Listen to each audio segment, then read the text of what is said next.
Studio से Rajasthan live में। जी हां, यह हकीकत है नेशनल हाईवे नंबर 8 की, जहां जयपुर अजमेर रोड पर किशनगढ़ के नजदीक बड़गांव में खुलेआम जिस्म फरोशी होती है। क्या पुलिस और क्या आम आदमी, हर किसी को इसकी खबर है, लेकिन पुलिस जानकर भी अनजान है तो गांव के लोग परेशान। लेकिन अब बारी है खाकी के परेशान होने की, क्योंकि खामी कहीं ना कहीं है ही। इस खास पेशकश में हम इस पर चर्चा करेंगे। नमस्कार, मैं हूं आशीष पाराशर। तो चलिए चलते हैं हैरान कर देने वाली इस हकीकत को।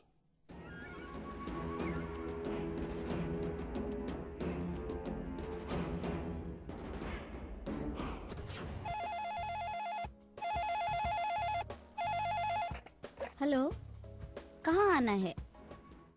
अजमेर जिले के किशनगढ़ कस्बे के बड़गांव का नाम इन दिनों काफी बदनाम है। ये नाम भले ही किशनगढ़ के लोगों के लिए अनजाना नहीं हो, लेकिन इससे जुड़ी कहानियां ज्यादा चर्चित हैं। बल्कि ये कहानियां नहीं, हकीकत हैं। जी हां, पहले कुछ तस्वीरें आपको दिखाते हैं और फिर बताएंगे कि ये पूरा माजरा क्या है।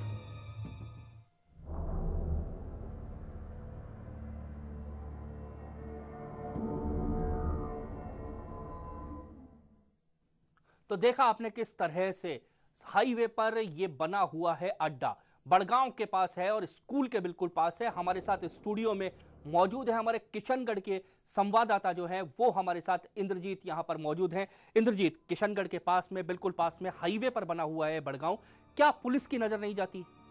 आशीष, देखिए, पुलिस की नज़र बिल्कुल जाती है और ये अभी नहीं, काफ़ी लंबे समय से कारोबार चल रहा है, जिससे गांव वाले भी काफ़ी परेशान हैं। गांव वालों का कहना ये है कि हम लोगों का यहाँ से निकलना भी दूभर हो गया है।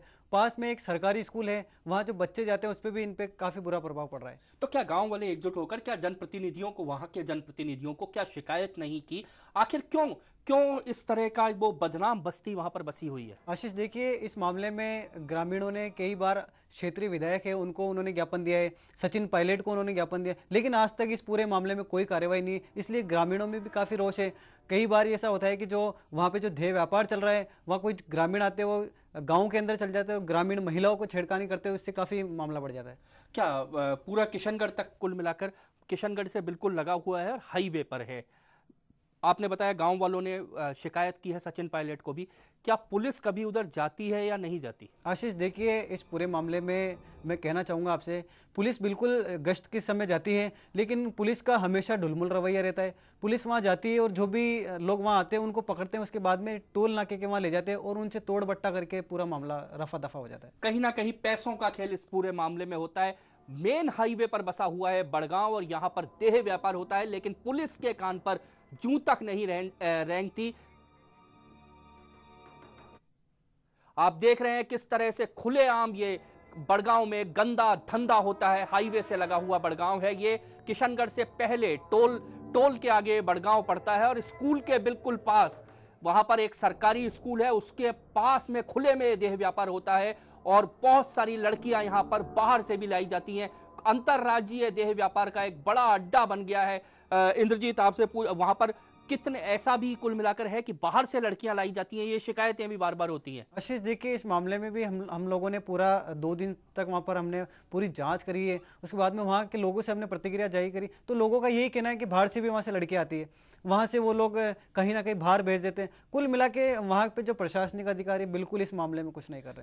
कितनी क्या नाबालिग लड़कियां भी हैं और कितनी बड़ी संख्या में लड़कियां वहां पर हर समय मौजूद रहती हैं? आशीष, देखिए, वहाँ एनी टाइम 250 से करीबन 250-300 लड़कियां एनी टाइम वहाँ पर रहती है। और मैं ये कहना चाहूँगा, ये व्यापार किशनगढ़ नहीं, बल्कि वहाँ पे हमने जिस दिन ये शूट करा था, वहाँ यूपी तक के जो ग्राहक है वो भी यहाँ आ रहे हैं। यूपी की गाड़ियाँ आती, जयपुर की गाड़ियाँ आती, लेकिन पुलिस बिल्कुल इस मामले में कुछ क्या कुछ रसूखदार लोग भी इससे जुड़े हुए हैं? जी आशीष, बिल्कुल इस मामले में जुड़े हुए हैं, लेकिन हमने जो ये पूरा प्रोग्राम जो शूट करा है काफ़ी दूर से हमने करा है, क्योंकि इसमें हम लोगों को भी काफ़ी रिस्क थी और उन लोगों को भी मालूम पड़ गया था, उसे करके हम लोग फिर वहाँ से निकल गए।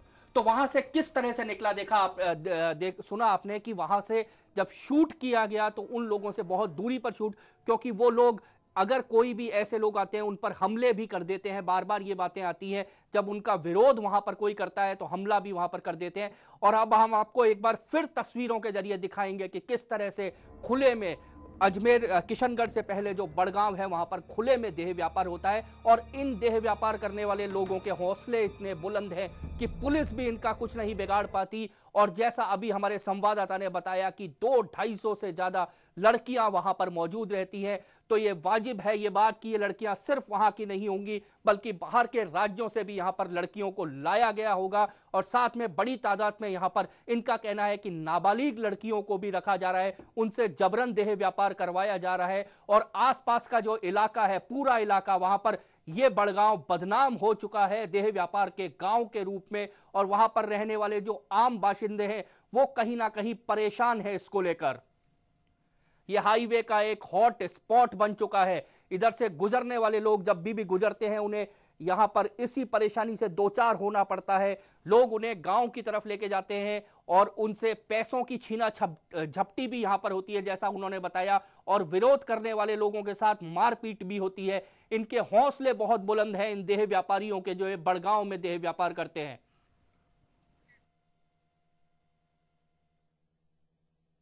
ये चर्चा हम जारी रखेंगे कि हाईवे का ये जो हॉट स्पॉट है, आखिर लोगों के जी का जंजाल कैसे बना है। बहुत सारी बातें हैं, इस देह व्यापार में लगे लोगों ने अपनी पहुंच, अपने रसूख और अपने भुजबल का इस्तेमाल कर आखिर क्या क्या नहीं किया, ये हम आपको दिखाएंगे ब्रेक के बाद।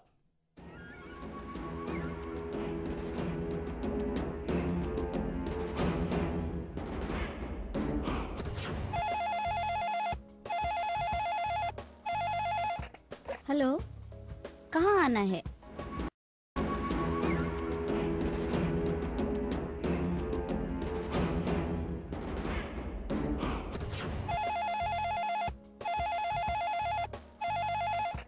हेलो, कहाँ आना है? ब्रेक के बाद एक बार फिर से आपका स्वागत है। ब्रेक से पहले हमने आपको दिखाया कि बड़गांव किशनगढ़ से ठीक पहले आता है बड़गांव, और यहां खुलेआम होता है जिस्म फरोशी का धंधा। एक नहीं, दो नहीं, बल्कि 200-250 से ज्यादा लड़कियां यहां पर जिस्म फरोशी के लिए पूरे प्रदेश से, प्रदेश के बाहर से भी यहां पर लाई जाती है। देखा आपने काली जो ये सड़क है, यहां का गुलाबी धंधा जो है इस जगह पर होता है। बड़गांव में खुलेआम देह व्यापार होता है और बड़गांव के लोग इससे परेशान हैं। कानून क्या कर रहा है, क्या पुलिस इससे अनजान है, और क्या हाईवे के इस हॉट स्पॉट से जिस्म फरोशी करने वाले ग्राहकों को ही खाली वास्ता है? क्यों कानून के रहनुमा चुप हैं? क्या होता है इस काली सड़क पर चलने वाले गुलाबी धंधे में? आइए जानते हैं खुद बड़गांव के लोगों से।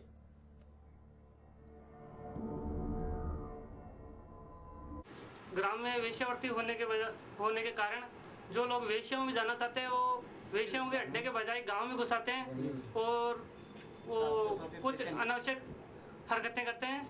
बहुत परेशानी है साहब।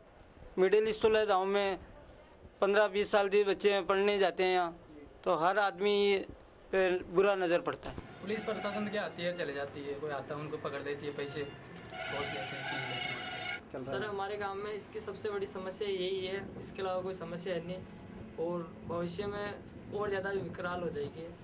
और प्रशासन इसमें पूरा सहयोग कर रहा है, पुलिस प्रशासन सबसे ज़्यादा सहयोग कर रहा है। दिक्कत हो रही है मैंने, काय परेशानी हो? परेशानी है, कोई 1 ली 2 ली टाबरियाँ टोबरियाँ लुगाई पुताई डंडा टूर तरह जंगल है, तो वह खड़ा रही आम सामा झुक देखता है, मैं परेशानी हो जाए भाई पर भाग जाए। तो बहुत माहौल खराब है। हमारी लड़कियां पानी के लिए जाती है, स्कूल में पढ़ने जाती है और सब कुछ काम करने जाती है। हमारा कुआं भी इधर है, बाड़ा भी है। तो आपने देखा कि एक गांव जहां खुलेआम जिस्म फरोशी होती है और पुलिस जानकर भी अनजान है।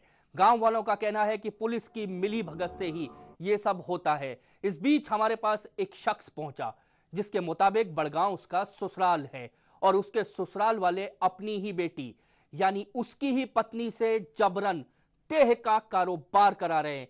ये 4 लाइनें आपके कानों को, आपके दिमाग को झंझोर कर रख देंगी।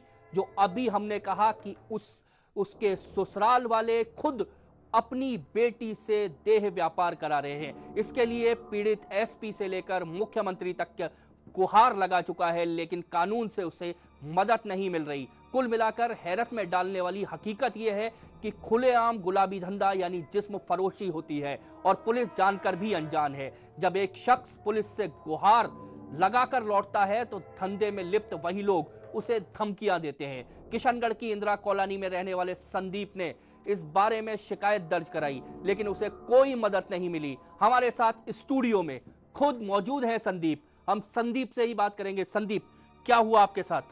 सर, जब मैं ये इसके अगेंस्ट में जाके आईजी और एसपी साहब को ज्ञापन दे के आया, उसके बाद मेरे ससुराल वाले, मेरे ससुर जी, मेरे साले 3 साले हैं, और उन्होंने मुझे जान से मारने की धमकी दी। अभी 14 जुलाई 2012 को 7 बजे करीबन मैं अपने दोस्त के साथ वापस आ रहा था अपने काम से, तब वैष्णो देवी मंदिर के पास मेरे ससुर राधेश्याम, विशाल, सालाजी, संदीप, दीपक और सतीश मोदानी, उन्होंने रास्ता रोक के मेरे साथ मारपीट की और चाकू दिखाया। वो क्या चाहते हैं? क्या चाहते हैं? वो ये चाहते हैं कि मैं वहां जाऊं, उनके साथ इन्वॉल्व हो जाऊं, जो ये कर रहे हैं उस कार्य में मैं उनका साथ दूं। आपकी पत्नी को वो जबरन ले गए, उससे देह व्यापार करा रहे हैं। आप चाहते हैं आपकी पत्नी घर आए? बिल्कुल चाहता हूं मैं। और मेरी एक गुड़िया है 3 साल की, वो मुझे धमकी दी कि अगर तू हमारे पास नहीं आया तो इसको या तो बेच देंगे या इसको भी इस धंधे में इन्वॉल्व कर देंगे। क्या वो लोग इसी तरह के काम करते हैं? बिल्कुल सर, इसी तरह के करते हैं। इससे मैं नहीं, पूरा गाँव इससे बिल्कुल परेशान हो रखा है। संदीप, क्या आपको पहले से पता था? शादी हुई उससे पहले? नहीं, उससे पहले कुछ मालूम नहीं था। ये बोला आपको? बिल्कुल झांसे में देके शादी करी थी मेरी, कि बिल्कुल मैं इस लड़की को, सोफिया में पढ़ती थी, कि मैं इसे अजमेर यहाँ बड़गांव नहीं लेके जाना चाहता क्योंकि वहाँ पे ऐसा वेश्यावृत्ति का धंधा होता है। शादी के बाद तुरंत उन्होंने अपना वो चेंज कर लिया। अब वो बार बार मेरे को फोर्स कर रहे कि मैं उनके साथ इन्वॉल्व हो जाऊँ।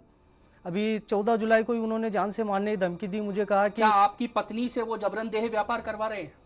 सर बिल्कुल, दो बार उनको ले गए। जब भी मैं जाता हूँ तो मेरे को मारपीट के ऐसे धमकी देते हैं कि अगर तू आया तो तेरे को मार देंगे, या तो हमेशा के लिए आ जा और इस धंधे में हमारे साथ दे। क्या पुलिस को आपने बार बार गुहार लगाई? पुलिस का क्या कहना था? बिल्कुल, मैं आईजी और एसपी साहब के पास जाके आया। मुझे पूरा 100% वो है कि वो मेरा कहीं ना कहीं सपोर्ट करेंगे, क्योंकि पूरा मैं नहीं, पूरा गाँव इससे परेशान है। और मेरे को सर जान से मारने की तो इतनी बार धमकी दे दी है। मेरे पास चेक था वो भी फाड़ दिया उन्होंने। अभी क्या डर लगता है आपको? आपकी पत्नी वहां पर है, आपकी छोटी 3 साल की बेटी वहां पर है, देह व्यापारियों के कब्जे में है। क्या नींद आ पाती है? बिल्कुल नहीं सर, मेरे का खाना पीना सब वो हो गया है। मैं हमेशा उनके बारे में सोचता रहता हूँ। और जब भी वो मुझे मार्केट में कहीं मिलते हैं तो मुझे यही बोलते हैं कि तू आ जा, नहीं तो या तो उनको तेरे परिवार को झूठे मुकदमे में फंसा देंगे। मेरी एक सिस्टर है, बोलते हैं कि उसे उठा के ले जाएंगे और ऐसा काम करेंगे कि तू जिंदगी भर याद रखेगा। आपकी पत्नी कितनी पढ़ी लिखी है? क्या करती थी आपकी पत्नी? हाउसवाइफ थी सर। कितनी पढ़ी लिखी है? 10th तक पढ़ी हुई है।